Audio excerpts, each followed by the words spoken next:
Hello po mga kalinga. Panibagong reaction video na naman po ang inyong matutunghayan sa araw na to. At ang ating re-reactionan po mga kalingap ay si Ruel of Malalag. Ayan. So, nung nakaraang araw mga kalingap ay ginulat ang lahat. No? Nagluto si Ruel. Nagluto. Parang first time yata na nagluto. Pero alam ko naman na nagluluto si Ruel. Pero in the vlog, parang first time niya yata nagluto ng ganon, ano, then pinatikim or dinalahan si Langga Rachel. So, ang kanyang niluto mga kalingap ay ang pansit a la Ruel. No, nagluto si Ruel po ng pansit mga kalingap. So, yun, no. Nakita natin, kumpleto naman ang mga Ricardo. Oh, ayan. Sa mga misis, no, sa mga babae na marunong magluto, no, ano kaya ang masasabi nyo dito kay Ruel? Diba? So, tingnan natin, no? Tingnan natin at kung ano ang magiging reaction ni Rachel pag natikman niya ang pansit a la Ruel na niluto ni Ruel of Malalag para sa kanya. Ito ay special recipe ni Ruel para lamang kay Langga Rachel. Grabe. Sana all pinagluluto. Ayan na naman yung iba dyan, no? Baka masabi na naman na sana all, no? O, paglutuin nyo yung mga partner ninyo. O, mga ano dyan, yung may mga jowa dyan, no? Mag-practice na kayong magluto, no? At lutuan nyo ang mga girlfriend or mga misis ninyo. So, dito, no, nakita ko talaga na, ano, aba, magaling pala si Ruel magluto.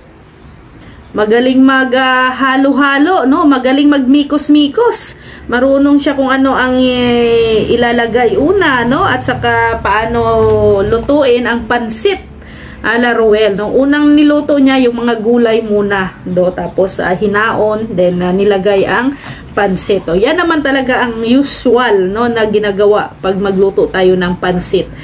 So, yan, no, yun ang ano, at alam ko naman si Ruel ay magaling naman talaga magluto. Nagluluto yan, no. May specialty yan si Ruel, no, yung kanyang adobo. Adobong manok. Nagluluto yan si Ruel. Lahat na sila na si Janjan marunong din magluto yan, no? Si Janjan naman ang paborito niyang lutuin ay kinilaw.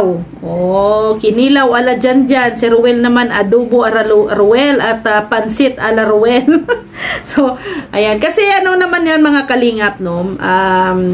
Sa pamilya kasi si Kalingap Awe marunong magluto, si Ate Maricho marunong din magluto, o siyempre yung mga anak marunong din magluto yan. So ayan, no, kaya pag si Langga Rachel ay makatuluyan talaga si Ruel, no, hindi na siya mamumblema sa kusina. May tagaluto na. may tagaluto na si Ruel kasi ano, di ba? At siyempre tayong mga babae, na-appreciate natin, no? At proud na proud tayo pag ang naging jowa natin or naging partner natin ay marunong magluto, no? Kasi bihira lang po yan sa mga kalalakihan ngayon na marunong magluto. Mostly sa mga lalaki ay kain lang, no? Kain. Kakain lang talaga. Pero hindi naman nila lahat, ha? Mayroon lang ilang-ilan, hindi ko sinasabi na ikaw yun. Hindi ko sinasabi na ikaw yun, hindi marunong magluto. So, yung ilan-ilan lang. Yung ilan-ilan lang na kalalakihan na hindi marunong magluto. Pero bilang babae, no? At proud na proud at na-appreciate namin pag yung lalaki po ay marunong magluto. Ay, nako. Mapapasarap yung kain namin talaga pag ang lalaki ang magluto. Buti na lang yung mister ko ay marunong magluto.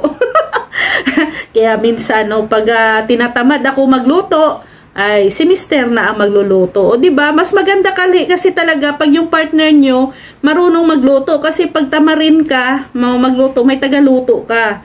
O makakakain ka. Paano kung hindi marunong magluto si mister, o tapos ikaw may sakit or ayaw tamad ka din magluto, O, di ba? Wala kayong kakainin. Oh.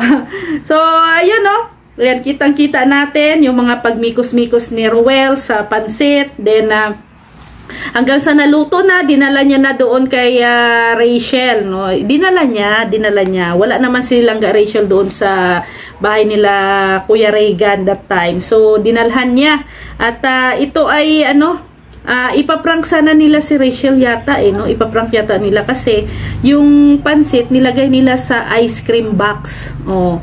Then, kaso lang nalaman ni Rachel na yung laman pala noon ay pansit. So, parang na-failed. Failed sila. So, yun. Sana kung sana kung ginawa nila, nagtahimik muna sila at sinabi kay Langga Rachel na ice cream ang dala nila, no? Parang ganun. Kaso, wala eh. Na-booking. Na-booking sila. So, nilagay nila sa si Kuya Alpi ang naglagay ng pansit doon sa lagayan. O, wala na siguro ibang lagayan kundi yun ang ice cream box. Alam nyo, yan naman talaga ang purpose ng mga ice cream box. Kaya saludo ako sa mga gumagawa ng ice cream. Kasi, no, double purpose yung ginawa nila. Pagkatapos mong kumain ng ice cream, o syempre yung lagayan, o pwede mong lagayan ng mga ulam, lagayan mo ng isda, ilagay sa freezer. Ganyan yung mga ginagawa, di ba? Na mga akala mo lang yung laman ng ref ay puno ng mga ice cream, pero hindi nila alam, ang laman pala noon ay isda or mga ulam. Kaya, sige, patuloy nyo lang po yun, yung mga naga-ice cream maker dyan, no? Pagpatuloy nyo lang po ang gumawa ng mga marami pang mga ice cream box para kami naman po ay malibre. Libre sa lagayan. Mahal kaya ang Tupperware, mahal ang Tupperware, kaya ayan na, pag bumili ka ng ice cream, may libreng Tupperware ka pa. kaya double purpose po yung ice cream na yan. So, akala kasi ni Rachel talaga ice cream. Kaso lang ay naunahan sila kaya na-prank failed. Kasi alam mo naman si Rachel ang taas ng ang taas ng pakiramdam. Doon may mga bisita pa sila, so medyo na-busy pa sila kaka-entertain sa kanilang bisita na dumating. So, pero may napansin ako dito. No, may napansin din ba kayo dito? Alam nyo, ang napansin ko dito ay yung higpit ng hawak kamay, no? Grabe, napakahigpit ng hawak kamay ng dalawang ito. Doon, no? So, yun ang aking napapansin habang ini-entertain nila yung kanilang bisita, sila naman ay naghawak kamay. Hindi talaga pwedeng maghiwalay. Hawak kamay palagi. Din nung natikman na ni Rachel yung pansit ala Rowell, no, na niluto ni Rowell of Malalag, abay, akala niya nga hindi daw masarap. Akala, niloloko niya pa si Rowell na mukha lang masarap, no, pero hindi daw masarap. Pero nung natikman niya, abay, nagbago ang isip at masarap, no. Approve kay Rachel, approve, at nasarapan si Rachel at saka si Titay nasarapan.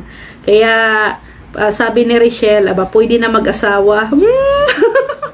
Kaya pag si Rowell ang makatuluyan ni Rachel, hindi na magpo-problema si Rachel, no? Kasi alam niyo mga kalingap, no, si Rowell ay masipag na bata yan. Marunong sa gawaing bahay.